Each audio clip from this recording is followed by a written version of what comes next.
Good morning, afternoon, or evening, depending on where you are when you're watching this. Welcome to another Aimless Adventures vlog, that is. Coming to you from the corner of, let me make sure I get this right. This is the corner of Oak Avenue. You see me struggling with my words already. The vlog just began. Oak Avenue and Park Drive here in Sanford, Florida. Coming to you from a special spot for locals and a special spot for many of us who like the treat that they provide here. I would have to say that this is not my favorite treat, and I'm in the minority when it comes to this treat. But I'm not going to give it away yet. Let me give you a little history. This particular location was founded by a gentleman named Sherb Noble. Not Chernobyl, sir. That's something completely different and not as tasty. Sherb Noble actually was back in Illinois. I believe the town is called Kankakee, but I'm not 100% sure on that. Kankakee, correct me if I'm wrong. Anyway, Mr. Noble was an entrepreneur of goodness, and he provided it with a smile and a curl. That's a little teaser for you. Alright, so what happened to this gentleman was he decided to go ahead. He had himself an ice cream parlor serving hard-served ice cream. And then during one of the deliveries, some of the providers of his local cream suggested that he do something different. And that would be providing the goodness found in soft-serve ice cream. Now, there are many people out there who are fans of soft serve, and then there are the hard serve folks. We love you both. Not taking sides here, but I lean towards the soft serve side. Unless it's thrifty ice cream. However, this is not thrifty. It's not a vlog about thrifty. So anyway, Mr. Sherb Noble opened his first store in Joliet, Illinois, back in 1940. It was a success.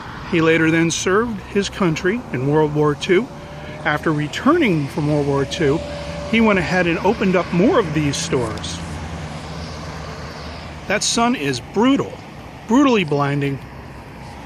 So again, here I am at the corner of Oak Avenue and Park Drive in Sanford, Florida, and I'm about to show you not the oldest, but the third oldest in Florida. Built in 1953, or at least opened in 1953. Allow me to show you the goodness. Chong chong chong chocka chong chocka chong chong chonka chong chocka chong chonka chong. Dairy Queen and a really noisy truck. Now, I was not, you're probably being blinded by the sun, aren't you? Let's see if I can get into a shaded spot. This will give us time to where you can hear me when this obnoxiously loud vehicle leaves the vlog sphere. Ah, that is much better as we come into the shade. Oh, there he goes. He is now famous for a loud exhaust and the inability to shift his vehicle. This right here is the third oldest Dairy Queen in the state of Florida. Now, some say New Smyrna being first. There's another town, again, I don't know which one that is, but recently I contacted the owner of this location here, this DQ, and he stated to me, "Sir, we are actually the third oldest. Originally thought to be the second oldest, but I was corrected. He corrected himself. It's actually the third oldest. It's been in the same spot. They've had very little changes to the building. It used to be red, and now it's blue and white. Of course, the benches were added later, and the old poles here to keep people from running through the front of the glass building. Some new technology. You're about to see you, looking at me. There you are.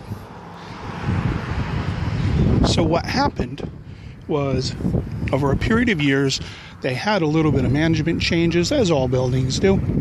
This gentleman, again, I believe, has owned the location for 9 years. And look at the classic goodness of this building. Old school glass front. Few additions with the countertops and some new technology added. They now have some touchscreen menus, or at least digital menus from the inside. Let's take a look around. Try not to throw the beam of reflection onto the folks working in there. And hopefully you can see this without a nasty sunburst.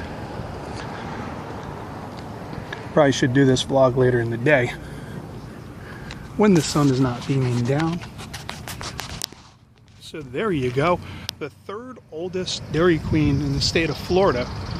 And a little tidbit of information that you may not know that I found out from the gentleman who's working inside. And he said that apparently some years ago, if I can find it, this old sign here, they had one that was damaged. And so they figured, well, why not be practical and use it for advertising? So what do you do with a broken sign? Well, you certainly don't keep it up where that one is, because it looked kind of shady, beat down and janky. So what they ended up doing was they took the sign and they placed it on the roof of that building. They secured it down to the roof so that when planes are flying over from the Sanford International Airport over here, as they fly over, they will actually see the advertisement or advertisement for Dairy Queen. That is utilizing your resources well, and that may be one of the reasons why this place is still around. So, well, it's just a simple small building that people pass by every day, probably not even blinking an eye. They just see the DQ sign and they assume, it's just another Dairy Queen. But it's not. It is a piece of American history. It is a classic location, and they are dying every year. Classic goodness like this is being closed down. So if you have something like that in your town, support your local business. Make sure that these guys know that you care about them. Promote them. Stop by, because they're only going to be open one way, and that's if you and I go and shop there. So from the third oldest DQ in the state of Florida to you out there in the aimless adventure world, soak in the historical goodness. Scrump's delicious. Do they still have Dennis the Menace as a mascot? I know it was some years ago when I first started going to Dairy Queen. There was one in New Jersey, not far from the town I lived in, because a little podunk town we lived in didn't even have one. And my grandfather would drive me and him on our way fishing or hiking over to the one in New Jersey. And I remember that was the first place I ever had a chili cheese dog, the foot long. Okay, I've had a lot of them since then. I resemble that remark, sir. Anyways, this particular place right here, classic Americana. Goodness that you don't want to see go out. There's a lot of classic buildings around here if you take a look. Give you a little 360 of the area I'm standing in.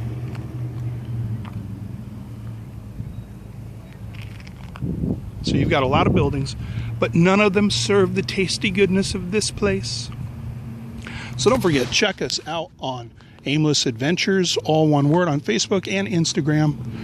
Of course, you're watching us here on YouTube with the Aimless Adventures vlog. I think it's time to end this vlog and go get myself a frozen treat of goodness.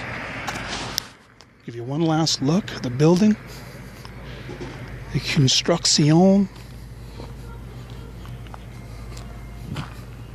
I do apologize for the sun glare. Can't always get the perfect angle at the perfect time of day.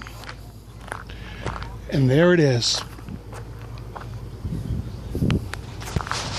You all have a good day. Thanks for joining us on Aimless Adventures. It's time for a treat. Have a good day.